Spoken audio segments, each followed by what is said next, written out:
What's up, everybody? So today I thought I would show you guys how to go about changing a clock spring. I'm in my 2019 Stinger GTS. It was probably a couple weeks ago, but I experienced some harshness in my ride and I lost the functionality of my horn as well as my paddle shifters. And I got a notification on my dash that there was a front airbag light that's now illuminated.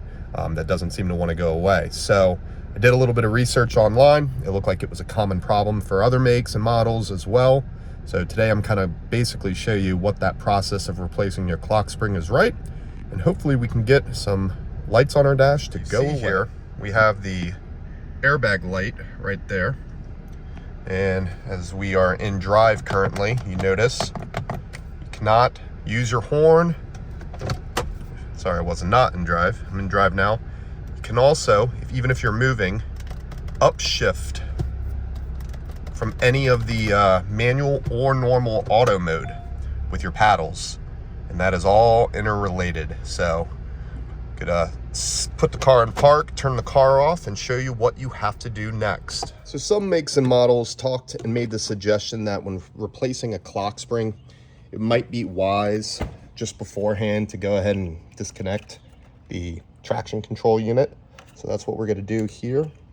Basically, to push this button in, pull this lever down, release our TCU, and then we're going to go ahead and we're going to disconnect, obviously, our battery in our trunk. Now, the reason for doing that is anytime you're dealing with anything electrical, you want to make sure that you at least disconnect the negative terminal on your battery. So that way the airbag doesn't deploy. You can't spit any new codes depending on what car you're working on. So I'm gonna show you guys what tools you're gonna need and how to go about doing that. But wanted to just take some additional suggestions that I saw online from some other makes and models. Just go ahead and do this one easy step. It takes 2 seconds and then we'll move on. Fortunately, on our cars, being Stinger owners, it's not too difficult to go ahead and to disconnect your circuitry for your battery. All you're gonna need is just a 12 millimeter. Cut myself already, so you know that's a great sign that we're doing something right. This is all you're gonna need. And basically, the location for where our battery is gonna be right here. Now, you're not going to have this additional cord. That is a cord for my audio system in the trunk. So just remove this one bolt and we should be good to go. There's a couple of things you can do with the bolt removed with the cords right here. The first thing you need to be aware of is this is our ground cord. So this basically connects to anything on the chassis, frame of the body, just completing the circuitry of the battery. So what I like to do is I like to leave it on top of the spare, and it is not going to go anywhere while we're working on the car, as well as it is not going to make contact with anything that could potentially ground out. So we are good to go to move on to the next step. Well, that was a mistake. This is a little bit of a look as to what a clock spring is and what we are going to be replacing today. Now, as you can see, this one came connected with lots of cords and such. That was simply because I bought a used device to try to save some money here. Now, this is an OEM part. Obviously, it was probably off a salvaged vehicle, but you know, I only paid $40 for this as opposed to paying about $130, $140 or $400 or $500 from the dealership to have this installed. Now, the good news is we won't need any of these cords in the back. This was simply done just out of pure convenience for the salvage parter, just to be able to snip the cords and remove this in one piece.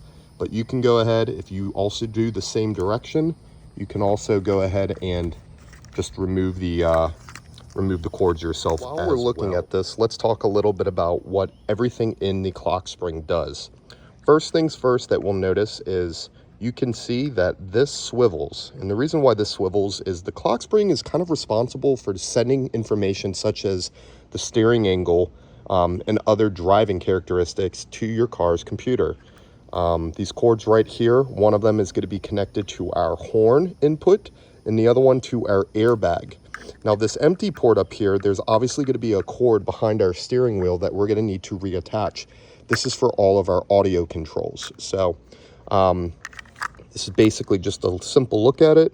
These are the ports that are going to connect below our steering column that we're going to have to plug back in, and we will go from there. The good news is with our battery disconnected, our car won't be able to lock itself from sitting.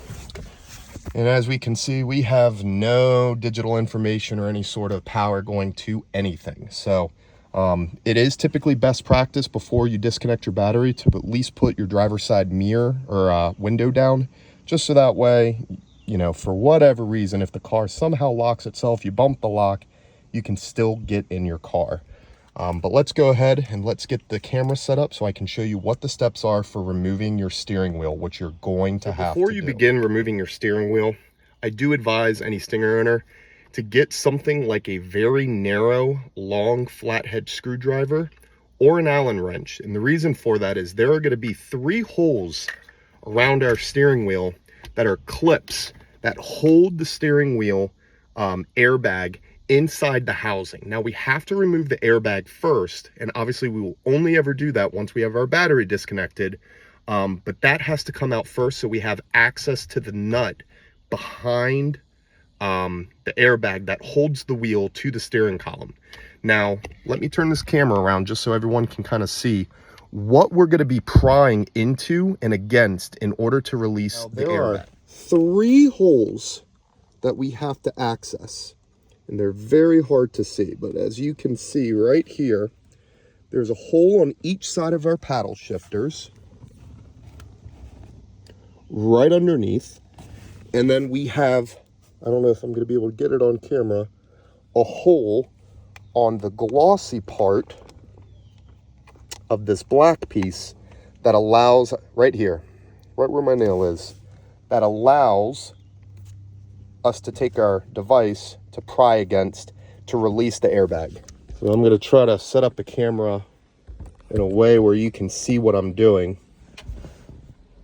I think that's as good as it's going to get, unless I open this maybe. Let me see if I can close it. Maybe that's a little bit better. Yeah, let's hope this works. But you're going to take your pry device. Now, I like to work kind of around the world. I like to work high on one side and then wrap all the way around. For me, I've had the best success of releasing the clips this way, and hopefully you can kind of see this as well. Now, it might take a couple of times of rotating if you're using a flathead to find the point of what you have to pry in order to get some sort of release from the airbag. There. So if you can see right now, we have spacing where the airbag popped outward this way towards the driver. First things first, and we're basically going to repeat all the way around until this whole airbag can come out on its own. Be patient, don't rush, and don't apply any excess force other than just like a firm push. So just make sure you rotate your flathead until you can find that clip to release. It's just forward and up. Let's work on the bottom one now and see if we can get the bottom one.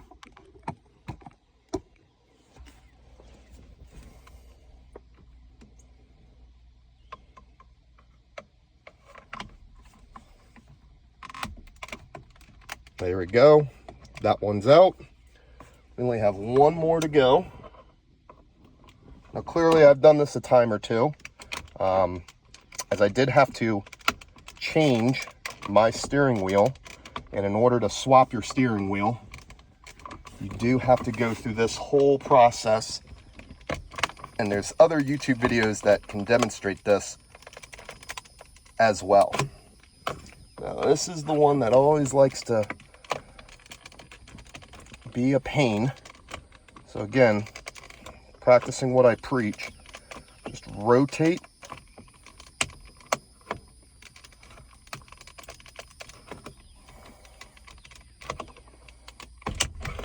Voila, just like that, you will find the spot that it needs to be disconnected. we can see a couple of things.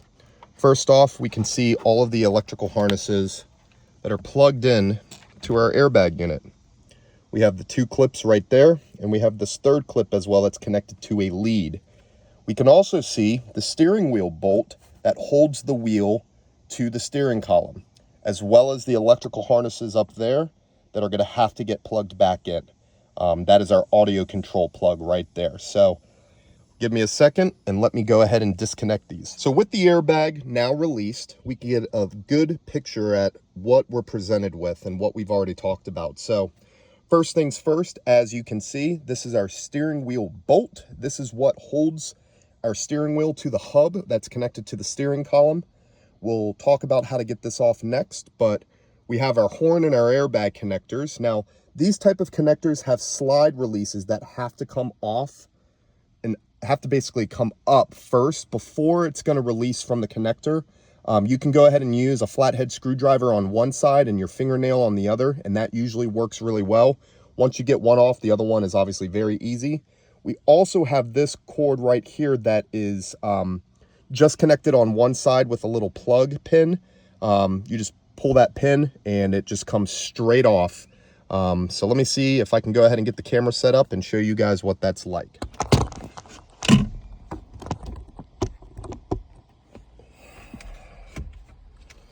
All right, so as stated, it's usually best to use, you can go ahead and you can pull the white plug first in order to release this, give you a little bit more room. But what I like to do is I like to release this cord holder first. That gives me a little bit more space to work in. Now with that removed, we can go ahead, we can pry up on this first plug.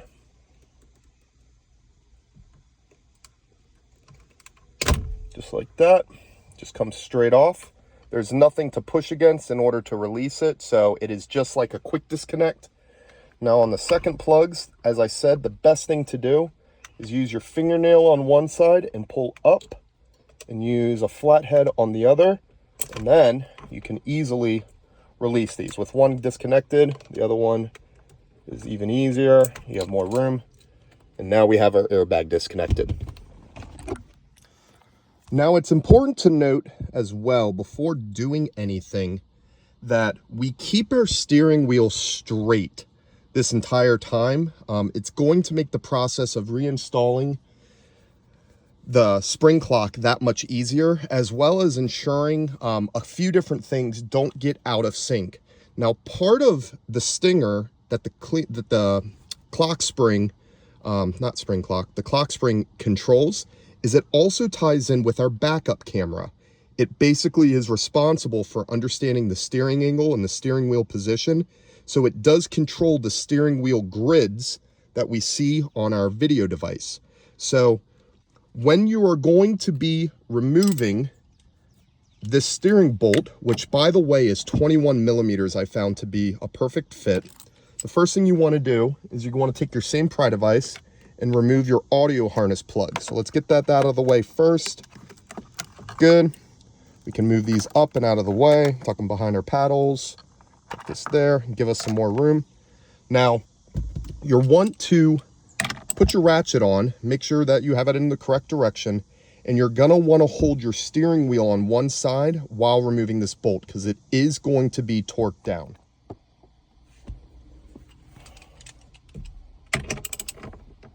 So, as I said, kind of use your knees to brace. I find this is easier if you're strong enough. And just like that,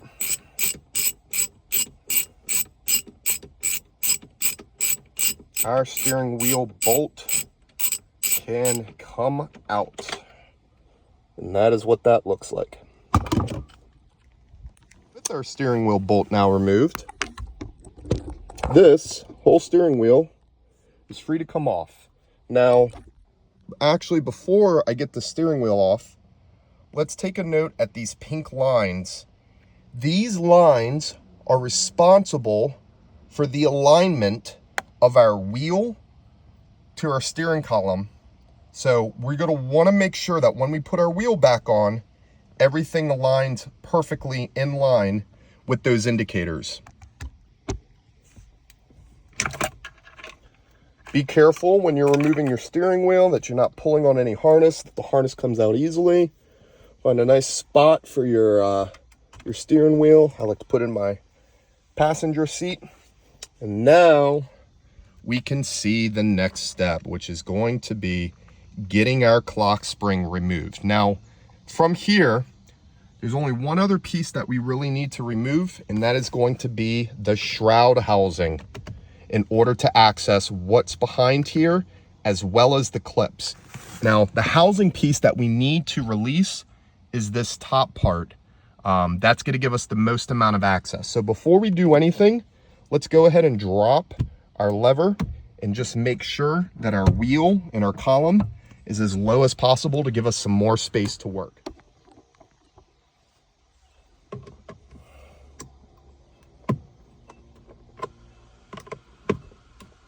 Now, working around the clock spring, we can see that a simple, again, pry device is all we need. Just working from this ridge right here at the very top, down to the right can release these clips, down to the left can release these clips, and we can push this out of the way. Now, with that out of the way, we can see our clock spring. And we can also see how the clock spring connects to different devices. So this is going to be easier to remove if we go ahead and we also drop the shroud housing for the bottom part. So let me go grab some tools to be able to do that. So with removing those two bolts, those two screws there and there, we can see that this piece can now easily release out of the way, which gives us access to these tabs all the way around in order to release our clock spring. So that'll take us to the next. This is the center point of our clock spring. The three tabs that we're going to be doing, we're going to be releasing away from center. So this tab is going to come up. This tab is going to go down this way. And the same tab on the other side is going to come down. You can go ahead and use the same pry device that you've been doing to release each tab individually, working in a clockwise manner or counterclockwise manner, it doesn't matter. And that will release this whole thing from being housed against this assembly. Wrong pry device. So let's come up on this. Let's come down on this. Let's come down on this. And we are in business. So the first one that actually released was the bottom left one. Now the top center, and now the bottom rear. And now we can go ahead and start pulling this clock spring out. And I'm going to stop right here and show you what needs to happen next. So as we can see, we have several different connectors that we need to release. You could go ahead and drop this more. I think I'm going to try to work around this. And if for whatever reason I have to drop this, I'm going to see if there's any other screws or anything that are holding this shroud in place to maybe give me a little bit more access. So sit tight. So by simply moving the steering column with this lever back up, I was actually able to fully take off the clock spring from the main hub. And what that allowed me to do is rotate this around to have access to all of these electrical panels. So I'm not going to bother taking off this shroud any further than I already have. I don't think it's necessary. But you can go ahead at this point in time and pay attention to these types of plugs to go ahead and release these cords. There are 3 cords that we have to do. A small yellow one, large yellow one, just like that. After disconnecting those 3 cords and plugs from the back, we now have our junk clock spring. We're going to put that aside And let's focus on reinstalling everything in the reverse order. So we have our replacement here, and we're just going to put it back in exactly the same way that we took it out. We're going to connect our connectors on the back. We're going to slide it over the hub, push the shroud up, tighten the Phillips screws, and then we're basically going to reconnect the shroud on top to that, install our bolt wheel to our hub, and then connect our airbag. Let's see how quick we can do this. And it is starting to get hot here in Florida, boys and girls. Very, very hot. Now, the one that gave us the least amount of slack, which I'm going to start with first, is going to be the small yellow cord. And they just push in. All right. Now, some of these have safety slides that make sure that the plug cannot back itself out. If it does, make sure that those are in the down position, not the up position when you're going ahead and removing these. There we go. One more, and we are in business. All right. All our cords are in. We're going to rotate this back around, because this is the position that this needs to sit in. We're going to slide it over the center of the hub.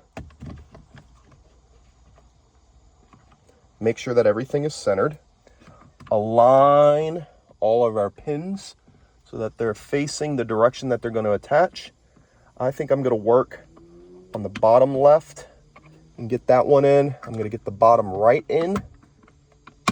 And then the top should just clip once we push. Just like that. This has now been installed. Okay? Let's go ahead and let's reconnect our shroud housing. So we are going to take our two Phillips head screws, get this pushed back in, tighten these bad boys up. Again, just make sure you don't over tighten anything. You don't need to be cracking plastic. It can certainly be semi firm, but not over tightening anything by any means. Basically, once it bottoms out, hand tight is good. There we go. That's on. And maybe give it a little bit more of a firm right there. We're good. Now this part, again, we're going to want to pull out and down is what we found is easiest to set, so we can go ahead and lock our position there.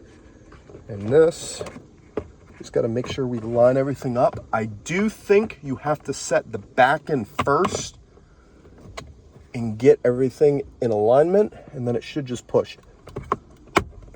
Sure enough. And we are in. Now we are in. We are in business. Okay. All right. So we can pull everything out. As far out as it goes. Let's go down. Now, when we are going to connect our wheel back up, we want to make sure that we don't push this at all, which allows this to spin past these points. Hopefully, when this guy that I had bought this used unit from disconnected this, did not have the steering wheel turned to an angle. We will obviously diagnose that based off our backup camera indicators of the direction our car is facing from the grid lines when we're in reverse. But let's go ahead and let's put everything back as to the way we found it and continue with the reassembly. All right. So continuing with the reassembly and being slightly mindful of time because it is going to be getting dark here soon. We're going to feed our airbag and our horn cables back through the slot And now we have to make sure that our clock spring is still centered as we're feeding these cords. And we have to make sure that the plugs stay on top and that our marker lines stay centered, which they have, and it went in smoothly. So we have our cords through the pass through. We have our next cords, which we can go ahead, plug this back in, just like so. And then we're going to attach our bolt and give it a firm tightening. Once we have that, we can simply plug these 3 cords back in, push our unit, and hopefully when we add the battery ground terminal back to the chassis, everything is good to go and we have no more error lights. So continuing with the reassembly, next thing we have to do is make sure that we are tightening our bolt up. And the same is going to be true for tightening this as it was for loosening it. When we get to the point where we have to torque this down, you will want to give this a good amount of torque, but nothing too crazy. You just don't want your wheel obviously coming off from you while driving. So what I like to do on this is, obviously, let's get my pry devices out of the way. I like to grip it on top, pull away while pulling down, and just make sure I'm nice and snug. Now let's go ahead, reattach these last 2 things.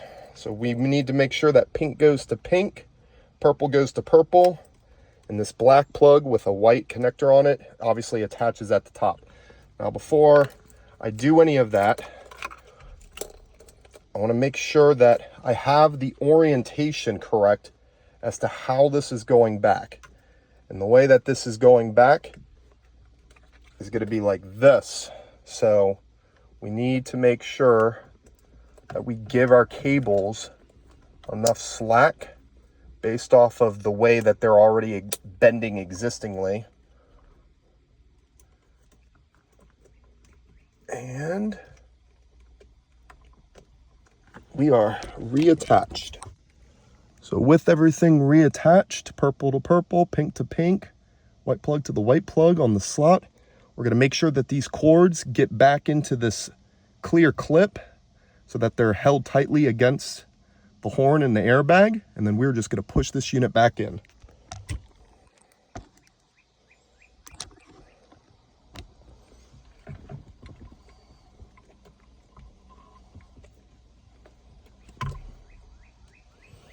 Well, it's actually easier to do this a little bit at an angle to make sure everything fits in tightly.